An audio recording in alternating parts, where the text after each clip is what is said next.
If a sneaker had two tongues, would it still be comfortable? Think about it. Two tongues in a sneaker. Is your foot still going to fit snug? Is it going to be in there real comfortable and the sneaker's going to be tight to your foot, or is two tongues in there not going to work? But that's what we're going to look at today. We're going to review the Nike LDV Waffle Racer in collaboration with the Sacai brand here in Japan, and it's all about doubling up on the tongues and doubling up elsewhere too. So stay tuned to find out whether or not doubling up on your sneakers is comfortable or not.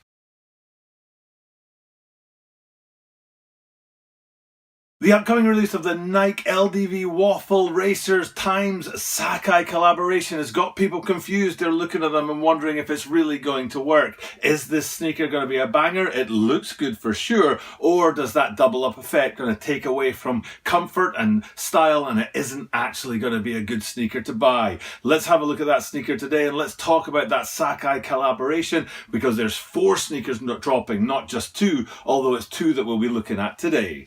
But before we get into all that, do remember that I drop content every single day, so hit that subscribe button down below so that you stay in touch with that content. Now tomorrow it's all about that Tuesday top 10 that I bring you every single Tuesday, and we're on to part 2 of the current 10 videos, all one after the other, 1 week after the other on a Tuesday. So make sure you've hit that subscribe button, stay in touch with this daily content from Tokyo, Japan. As I said before, today's video is all about that collaboration with the Japanese fashion brand Sacai, which was founded by Chitose Abe, and they have a very strong link to these double ups in their design, and their fashion is often about this double element, which you'll see in today's sneaker an awful lot. And it is a collaboration with Nike and the Nike sneaker. Now it's the Nike LDV Waffle Racers. There's one point on this sneaker that I really just can't get behind, and I've already talked about it in a previous sneaker before, the winter break this year, well last year is now, but we'll get to that in a minute. But first, let's just talk about these sneakers. There are 4 of them, as I said, and I'm going to review just the 2 waffle ones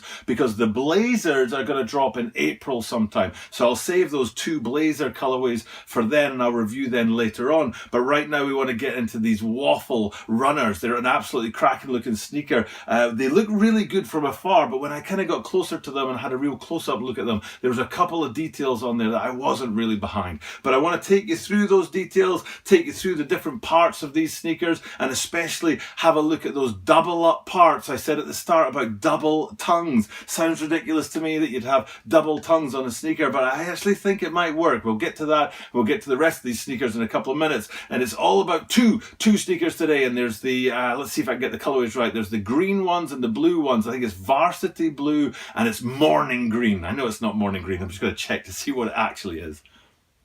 It's Daybreak. I wasn't even close. It's Daybreak. So you've got the Varsity Blue and the Daybreak, these 2 colorways. Now basically it's the same sneaker. Sometimes when you get 2 different colorways, there's differences, if you like. It's not quite the same silhouette. But in the case of these 2, they're very, very similar. So what I'll do is we'll go through the different elements of these 2 sneakers and look at how they contrast and how they go the same together as well, because they are, as I said, the same colorway and the same silhouette. So first place I'm going to go to is straight to that tongue. As I said in the introduction, I've said a couple of times now, there's a double tongue on here. So I'm going to try and put up a couple of screenshots here where you can see the different angles and different position of that tongue and see that double tongue effect. And it's incredible to think of 2 tongues in a sneaker. Now I'm not entirely sure why you'd want 2 tongues in a sneaker. It might just be that it's just that top part of the tongue is a double effect, but actually on the inside it's a single tongue, or the 2 tongues kind of come together as one tongue in the middle and you just get a single piece of padding, if you like.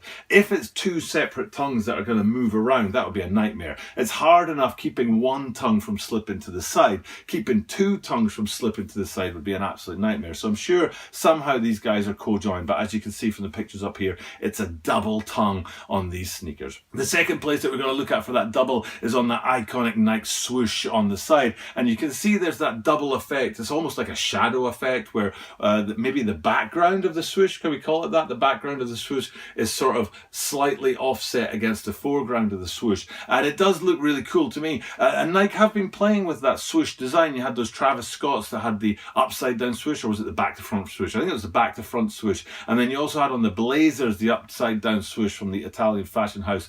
Gosh, I can't remember the name of it. I did review those Blazers earlier last week, I think it was, and I'll try and remember. I think it's Slam, it's not Slam Dunk, Slam Jam. There you go. Not as old as I look. The Slam Jams from Italy with the upside down swoosh, and the Travis Scotts with the back to front swoosh. So they have been playing with those swooshes a lot, and that offset swoosh with this one here is an absolutely cracking design feature. Those swooshes are different of course they're different, because there's a different colorway on both the two different colorways that are dropping. And on one you've got this red and black effect, and on another you've got gold and silver. And I'm wondering if that gold and silver has something to do with the Olympics that are coming up next year here in Tokyo, Japan. And I wonder if that's a sort of shout out to the gold and the silver medals that the Olympians will be winning, in, oh gosh, let's see, 16 months time when the Olympics roll into town. But I don't know that for sure. I'm just guessing that maybe that's why they put gold and silver on the swooshes of one of these colorways. Now, before we get into the two details of this sneaker that I find it difficult to get behind, let's have a look at the heel and the insole, because on the heel, I think you've got a really nice subtle piece of branding where you've got the Nike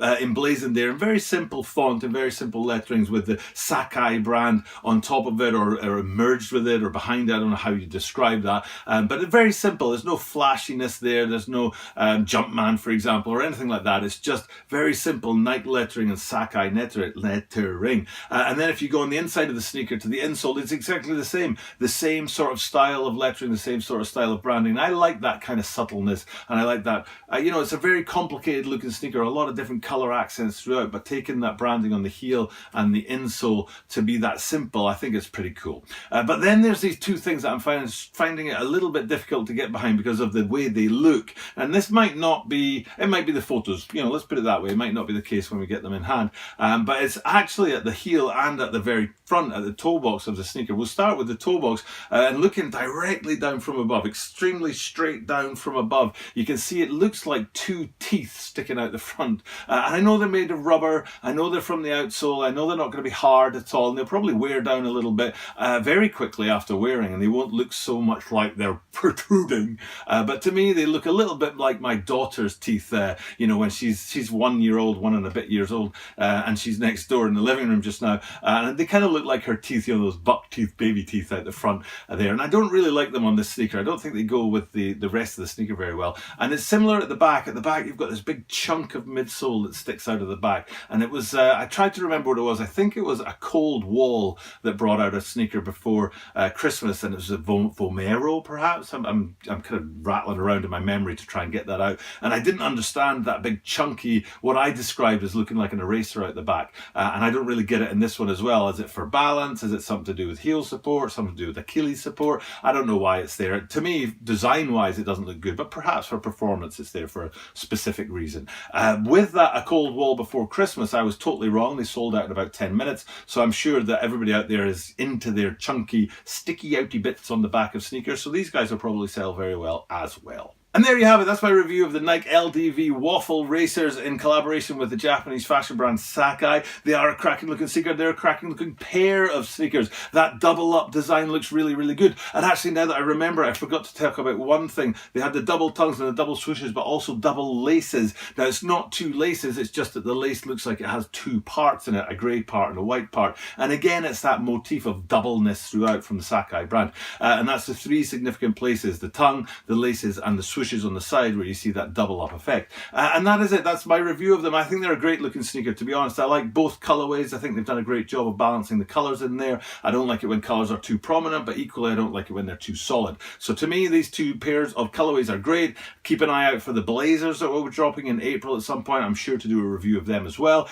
As I said, I do daily drops and daily videos for you guys, so make sure you hit that subscribe button and you don't miss out on that daily content. Tomorrow being that Tuesday top 10 as I continue my countdown of those top 10s. Last week was number 10. This week it'll be number 9.